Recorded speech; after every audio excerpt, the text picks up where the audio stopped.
बिस्मिल्लाहिर्रहमानिर्रहीम। अस्सलाम वालेकुम दोस्तों, मुझे उम्मीद है कि आप सब खैरियत से होंगे और अपने पीएसटी, सिटी और एसएसटी के न्यू वैकेंसीज़ के लिए तैयारी कर रहे होंगे। दोस्तों, आज मैं आपके लिए लाया हूँ पीएसटी के पास पेपर। ये पेपर पेशावर डिवीज़न में 2022 में मुनाकिद की गई थी। दोस्तों, इस पेपर को कम्प्लीटली सोल्व करने से पहले मैं आप तमाम दोस्तों को ये कन्फर्म करता चलूँ कि हमने पीएसटी, सिटी और एसएसटी के पास पेपर को सोल्व करने की एक वीडियो सीरीज़ स्टार्ट की है। इसमें हम डेली बेस पर पास पेपर सोल्व करके आपके लिए अपलोड कर रहे हैं। इसके साथ साथ हमने व्हाट्सएप ग्रुप भी बनाए हैं, उनका लिंक नीचे डिस्क्रिप्शन में पिन करूंगा। काइंडली उस ग्रुप को ज्वाइन करके हमारे साथ प्रिपरेशन करें। तो दोस्तों, अभी चलते हैं, अपने पेपर को सोल्व करने की कोशिश करेंगे। सवाल number 1, the 5 point program of the prime minister Mohammad Khan Junejo was announced on. यानी वज़ीर आज़म मोहम्मद खान जुनेजू ने अपने 5 नुकात कब अनाउंस किए थे, कब पेश किए थे? तो दोस्तों, इसका सही जवाब है 12 अप्रैल 1950 से। वो तो ऑप्शन में नहीं है, तो इसके क्लोजेस्ट हम सवाल यानी ऑप्शन ढूंढने की कोशिश करेंगे। तो इसका क्लोजेस्ट है जुलाई 1985। The correct answer of this question. सवाल number 2, a crescent shape lake formed along the bank of meanderings river is called. Option दोस्तों, दिए गए 4 ऑप्शंस में से इस सवाल का सही जवाब है ऑप्शन ए, यानी oxbow lake. The next question is a question number 3. This question is taken from English grammar. तो इस सवाल में ये पूछ रहा है Fatima said we have to be back। दोस्तों, दिए गए सवाल को इनडायरेक्ट स्पीच में कन्वर्ट करना है। तो दिए गए 4 ऑप्शन में से इस सवाल का सही जवाब option A, Fatima said they had to be back। दोस्तों, सवाल नंबर 3 में सेंटेंस प्रेजेंट परफेक्ट टेंस में है, तो इसे नरेशन में चेंज करते वक्त पास परफेक्ट टेंस इस्तेमाल होता है। तो इसी तरह हम हैव की जगह हैड इस्तेमाल करते हैं। तो इस सवाल का सही जवाब है option A. Question number 4, choose the correct possessive noun from the following. तो दिए गए 4 ऑप्शन में से इस सवाल का सही जवाब है ऑप्शन ए, माइन। यानी मी का पोजेसिव फॉर्म जो है माइन है। तो option A is the correct answer. सवाल number 5, the eclipse is used to dash a passage. यानी इक्लिप्स को हम पैसेज में क्यों यूज़ करते हैं? तो इक्लिप्स को हम पैसेज को शर्ट करने के लिए इस्तेमाल करते हैं, यूज़ करते हैं। तो इस सवाल का सही जवाब है ऑप्शन सी, शर्टन। अगला सवाल हमारे साथ है सवाल number 7, the cat is under the table. दोस्तों, इस सेंटेंस में प्रिस्क्रिप्शन को आइडेंटिफाई करना है।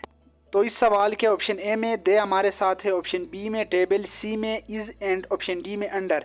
तो दोस्तों, इस सवाल का सही जवाब है option D, under is a prescription of this sentence. अगला सवाल हमारे साथ है सवाल number 8, in a right angle triangle the base angle is 45 degree whereas the base length is 3 dm। इस सवाल का सही जवाब है ऑप्शन ए, 3 dm। दोस्तों, सवाल थोड़ा ब्लर है, इसी वजह से प्रोनाउंसिएशन में आके पीछे होते हैं, इसके लिए माजरत खा हूँ। अगला सवाल हमारे साथ है सवाल number 9, decimal form of 143 is. तो दिए गए 4 ऑप्शंस में से इस सवाल का सही जवाब है option A, 118। Question number 10, exterior angle of regular pentagon is option A 72 degree, option B 88 degree, option C 100 degree, option D 108 degree. इस सवाल का सही जवाब है ऑप्शन ए, 72 डिग्री होते हैं पेंटागन के रेगुलर एंगल। सवाल number 12, air also contain some amount of dash. Option A, smoke and dust particle, option B ozone, option C water vapours and option D all of the above. दोस्तों, इस सवाल में हमसे ये पूछ रहा है कि दिए गए 4 ऑप्शन में से कौन से पार्टिकल लार्ज अमाउंट में यानी अमाउंट में एयर में हवा में होते। तो दिए गए 4 ऑप्शन में से इस सवाल का सही जवाब है ऑप्शन डी, यानी एयर में स्मोक एंड डस्ट पार्टिकल, उसके बाद ओजोन लेयर और वाटर वेपर्स भी होते हैं। तो इस सवाल का सही जवाब है ऑप्शन डी। सवाल number 13, the total energy in the universe is. यानी पूरे कायनात में एनर्जी जो होते हैं वो क्या होते हैं?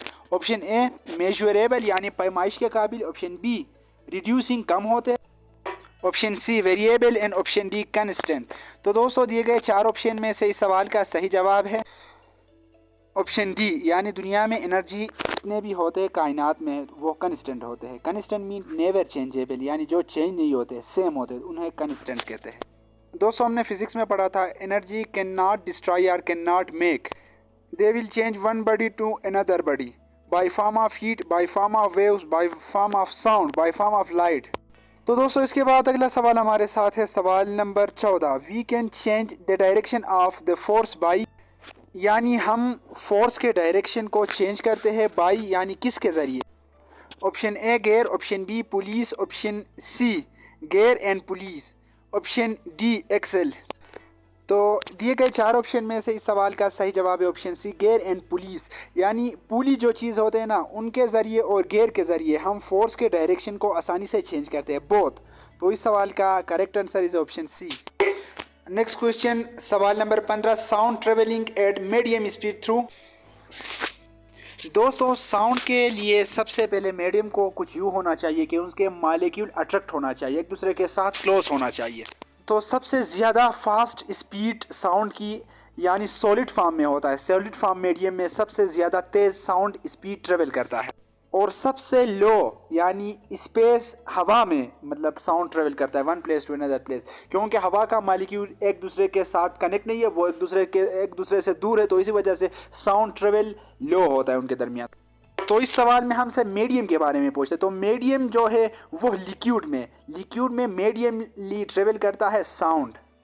इंशाअल्लाह ताला दोस्तों इस पेपर को मुकम्मल देखने के बाद आपके नॉलेज में कुछ और भी नया इन्फॉर्मेशन भी आएंगे, क्योंकि मैं मज़ीद एक्सप्लेनेशन के साथ आपको प्रोवाइड करता हूँ, मज़ीद एक्सप्लेनेशन आपको देता हूँ पेपर के अलावा। तो पेपर को देखें और अपने मेमोरी क्लियर करें और चैनल को सब्सक्राइब कर दें। दोस्तों एक वीडियो बनाने में ज़्यादा टाइम तकरीबन 4-5 घंटे लगते, तो आप पर भी ये फ़र्ज़ है कि चैनल को सब्सक्राइब कर दें और कमेंट्स में नए ख्यालात का इजहार करें। Question number 16। Henry's comet can be seen from the earth once time about every dash year, यानी हेनरी कॉमेट जो धुंधार सितारा होते हैं हेनरी नामी, तो वो आसमान पर एक दफ़ा कितने साल में देखा जाता है, यानी कितने साल बाद देखा जा रहा है। तो दोस्तों इस सवाल का सही जवाब है ऑप्शन डी, यानी 76 ईयर में एक बार कॉमेट हेनरी नामी कॉमेट देखा जा रहा है। दोस्तों यूनिवर्स के एमसीक्यूज मैंने ऑलरेडी आपके लिए एडिट करके अपलोड कर दिए, काइंडली लिंक नीचे डिस्क्रिप्शन में होगा, वहां जाकर अपने माइंड क्लियर कर दे और एमसीक्यूज याद कर ले। सवाल नंबर 17। वह तवील नज़म जिसमें किस्सा कहानी या फ़लसफ़ा की कोई लंबी चौड़ी बात बयान की गई हो, उस नज़म को क्या कहा जाता है। दोस्तों अक्सर हमें अपने मेमोरी को भी कुछ रीजनरेट करना है और रिफ्रेश करना है। हमें यह सोचना है कि दिए गए चार ऑप्शन में से कौन सा ऑप्शन रिलेटेड है। तो कसीदा किसी मौजूदा चीज़ यानी किसी की तारीफ़ करने, किसी मौजूदा दौर में किसी बादशाह को तारीफ़ उनके मतलब नज़म गाने को कसीदा कहते हैं। मरसिया जो मरता है मौत फौत होने के बाद या डेथ होने के बाद उनके याद में जो कुछ म्यूज़िक गाया जाता है उन्हें मरसिया कहा जाता है। तो ये दोनों तो नहीं है इस सवाल का जवाब। इस सवाल का सही जवाब है ऑप्शन सी मसनवी, यानी वो नज़म जिसमें किस्सा कहानी या फ़लसफ़े के कोई लंबी चौड़ी बात बयान की गई है उसे मसनवी कहा जाता है। दोस्तों ये सवाल रिपीटेड, ये पहले दफ़ा पेपर में भी आए थे, मैंने सोल्व की थी 2018 में, तो इस दफ़ा भी आया, तो मे भी 2025 में भी आने के चांस आते, इसे याद कर लें, मसनवी कहा जाता है। दोस्तों ये थे पहला पेज, इंशाअल्लाह ताला मुकम्मल पेपर इसके बाद आपके लिए अपलोड करूँगा इकट्ठा एक वीडियो में। अगर ये वीडियो आपको इन्फॉर्मेटिव लगे तो काइंडली मेरा इस चैनल बेस ऑफ सक्सेस को सब्सक्राइब करके अपने दोस्तों के साथ भी शेयर कर दे और कमेंट्स में अपने भाई के लिए नए ख्यालात का इजहार करें। तो खुश रहे, आबाद रहे, इंशाअल्लाह ताला अल्लाह आपके मेहनत को कभी भी रायगान होने नहीं देगा। तो हार्ड वर्क करें, इंशाअल्लाह you will success and I will with you whole stage during the exam. तो खुश रहे, आबाद रहे, मिलते हैं नेक्स्ट वीडियो में, तब तक अपना ज़्यादा ख्याल रखें। अल्लाह हाफ़िज़।